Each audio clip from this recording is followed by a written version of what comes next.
যতদূর সম্ভব ফিতনা থেকে বেঁচে থাকার চেষ্টা রাখি। আর বর্তমানে এমন একটা কথা শুনলাম, আর সুন্দর করে না বললেই হচ্ছে না। সোনার বাংলাদেশে একজন বলল, তাকে আবার উপাধি দেওয়া হয়েছে শেখুল হাদিস, ভালো উপাধি, ভালো নাম দেওয়া হয়েছে। সে বলল, কমি অঙ্গন ছাড়া ভালো কোনো আলিম তো অনেক শুদ্ধ করে তিলাওয়াত করার মতো মানুষ কোনো বলে নাই। এটা দিয়ে বুঝাইল এটাই যে শুধুমাত্র কমি অঙ্গনের মানুষেরাই শুদ্ধ করে তিলাওয়াত জানে, এবং কমি অঙ্গনে যারা আছে তারা একটু বেশি বুজুর্গ, বেশি বড় বড় আলিম, এটা বুঝাইল। তো কমি অঙ্গকে ছোট করে কথা বলা যাচ্ছে না। তার কথার বাহানা থেকে এটা বোঝা যায় সে বুঝতে চাইলে এইরকম ভাবে বলতেছে যে কমি অঙ্গন ছাড়া আলিম তো অনেক দূর, কোরআন কারীম শুদ্ধ করে তিলাওয়াত করতে পারবে, কোন অঙ্গনে এমন শুদ্ধ করে তিলাওয়াত করার মানুষ নাই। হয়তো সেই মূর্খের জানা নাই। এমন মানুষদেরকে তো আমি একটা কথা, একটা গালি সবসময় দিই, কুলাঙ্গার। সেই কুলাঙ্গার অবশ্যই জানে না, অন্ততপক্ষে অন্যান্য ডিস্ট্রিক্ট ছেড়ে দেবে। সিলেট অঞ্চলের মধ্যে আল্লামা সাহেবুল্লাহ ফতুল্লাহ রহমতুল্লাহ আলাইহি তার হাতে করা মাথার ঘাম পায়ে ফেলা পরিশ্রম দারুণ খিলাফত প্রতিষ্ঠা করে গিয়েছেন। সেখান থেকে শুধুমাত্র মাদ্রাসার ছাত্ররা না, শুধুমাত্র হুজুর স্টেপের মানুষেরাও না, কলেজ ভার্সিটির ছাত্ররাও যাদের মাথায় টুপি সবসময় থাকে না, গায়ে পাঞ্জাবি থাকে না, এমন ছেলেরা আছে যারা শুদ্ধ করে তিলাওয়াত করতে জানে, কারণ তারা দারুল খিলাফত মসজিদিয়া ফুলতলি ট্রাস্টের মধ্যে তারা ক্লাস করেছে। তাদের তো মধ্যে ছেড়ে দিলাম, হুজুরদেরকেও ছেড়ে দিলাম। কলেজ ভার্সিটির ছেলেরা যে শুদ্ধ করে তিলাওয়াত করতে পারবে, তাদের অঙ্গনের এমন আছে মূর্খরা শুদ্ধ করে সূরা ফাতিহা পড়তে পারে না। এক সময় বেশি বিতর্ক ছিল বলা জলিন আর বলিন নিয়ে। তো ওই দিন শুনলাম কি সুন্দর পড়তেছে, ওয়াফিজ লাহুমা জানাহাজ যুল্লি মিনার রাহমা, ওয়াফিজ ওয়াহা ওয়াহ ফাদ ওয়াহফা ফাদ ফি ওয়াফিজ লাহুমা হবে। সে বলতেছে কি ওয়াফিজ লাহুমা, জোয়ানি বলতেছে। এইগুলো এখন গোপন হয়ে গেছে। যারা পরে অনেক সময় দেখা যায় নামাজের মধ্যে পড়তেছে গায়রিল মাগদুবি আলাইহিম ওয়ালাদ-দাল্লিন, সূরার মতো ভিতরে মানে বাইরে আনে না। এক হতে আসে না, সিলেটের কথা আছে সূরা মানে বড় বলা, তাদের নামাজটা ভিতরে ঢোকা প্রকাশ পেয়ে যাবে যে দরটারে সে জবাব করতেছে আর বলতেছে কি কমি অঙ্গ ছাড়া অঙ্গনের মানুষেরা বড় তো বুজুর্গ নাই, অন্য কোনো দলের মানুষেরা শুদ্ধ করে তিলাওয়াত করতে জানে না। যে কোনটা বলছে সেই কুলাঙ্গার তো ফরজ বছর দেখে ওয়াজ মাহফিলে যায়, নাউজুবিল্লাহ। আর সেই কুলাঙ্গারের মুখ থেকে এমন কথা বাইরে বলা তো কি বাইরে হবে, তো নিকৃষ্ট।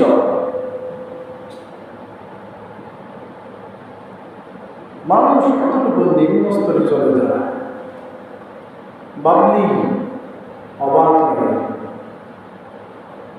তার গায়ে তো পাঞ্জাবি আছে, গায়ে দাঁড়িয়ে আছে, মাথায় টুপি আছে, ভালো উপাধি আছে।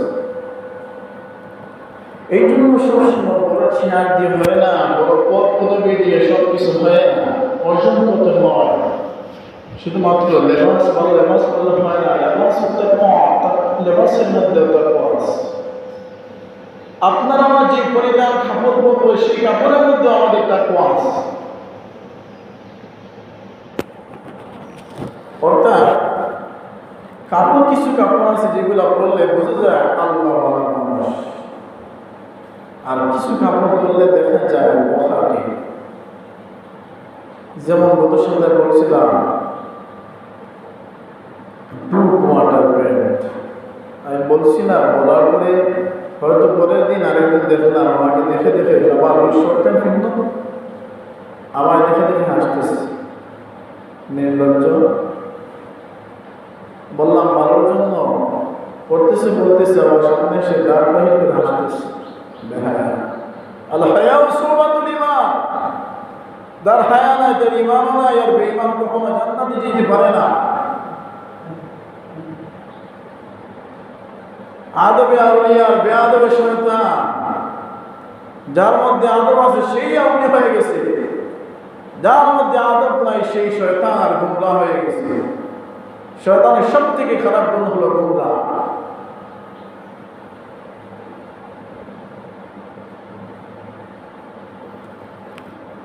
তো কাপড়ের মধ্যে ভালো আছে, যেমন কাপড় পরে শার্টের কোনো সমস্যা নেই, শার্টের মধ্যে তো বদল কালার আছে, কালারের মধ্যে বদল আছে।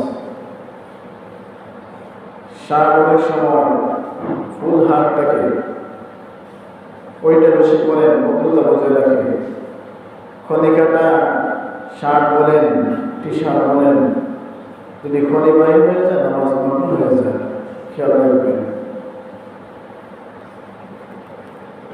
তো আমি আয়াতে কালিমা পড়ছিলাম, যেহেতু মুহররমের আজকে শেষ জুমা, আর এই মাসে যেহেতু আল্লাহ রাব্বুল আলামিনের প্রিয় হাবিব মুহাম্মদ সাল্লাল্লাহু আলাইহি ওয়াসাল্লামের কলিজা টুকরা মা ফাতেমা মুখের দম আলিয়া মাকাম হযরত ইমাম হুসাইন রাদিয়াল্লাহু তাআলা আনহু কারবালার ময়দানে শহীদ হয়েছিলেন। ষড়যন্ত্রের শিকার হয়ে ইমাম হাসান রাদিয়াল্লাহু তাআলা আনহু শহীদ হয়েছিলেন। এই যে মুনাফিকেরা আমাদের উপরে যে আক্রমণ করছিল বা যে খারাপ আচরণ করলো, কাদের সাথে করলো এটা তো একটু জানা দরকার।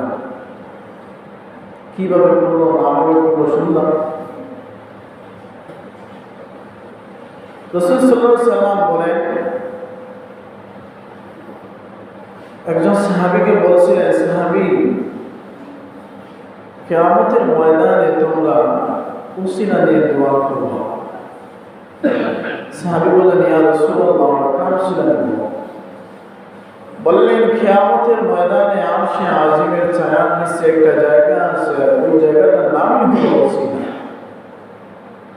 ইয়া আইয়ুহাল্লাযীনা আমানু তাকুল্লাহা ওয়াবতাগু ইলাইহিল ওয়াসিলা। তোমরা ওখানে যাইবা, গিয়ে আহলে বাইত এবং আমি রাসূলের উপর তোমরা ওসিলা করে দোয়া করো। আহলে বাইত কারা? আহলে বায়াত যখন সাহাবী জিজ্ঞাসা করলেন, ইয়া রাসূলুল্লাহ, আহলে বায়াতের সদস্য কতজন এবং কে কে? রাসূলুল্লাহ সর্বপ্রথম বললেন, আনা, মানে আমি। আর দ্বিতীয়ত বললেন, দ্বিতীয়ত হলো আমার আলী, তৃতীয়ত হলো আমার মেয়ে ফাতেমা, আর চতুর্থ হলো ইমাম হাসান রাদিয়াল্লাহু তাআলা আনহু, আর পঞ্চম অর্থাৎ ৫ নম্বরে আছে ইমাম হুসাইন রাদিয়াল্লাহু তাআলা আনহু। সাহাবী জিজ্ঞাসা করলেন, ইয়া রাসূলুল্লাহ, সেখানে গিয়ে আমরা কাকে পাবো? আমার রাসূল বললেন, সাহাবী ওখানে গিয়ে আহলে বায়াতকে পাইবা, অর্থাৎ এই ৫ জনকে এখানে পাইবা। এখন আহলে বায়াতের ৫ জন থেকে 2 জন একদিক, আরো 2 জন আরো 2 দিক, আর রাসূলুল্লাহ তো সব দিক। ইমাম হাসান এবং হুসাইনকে বললেন, আল হাসান ওয়াল হুসাইন সাইয়্যিদা শাবাবি আহলিল জান্নাহ। রাসূলুল্লাহ বললেন, হাসান আর হুসাইন হলো জান্নাতের সর্দার, যুবকদের। জান্নাতে তো যুবক সবাই থাকবে। মা ফাতেমা রাদিয়াল্লাহু তাআলা আনহার কথা বললেন, উনি হলেন সকল মহিলাদের সর্দার মেয়ে।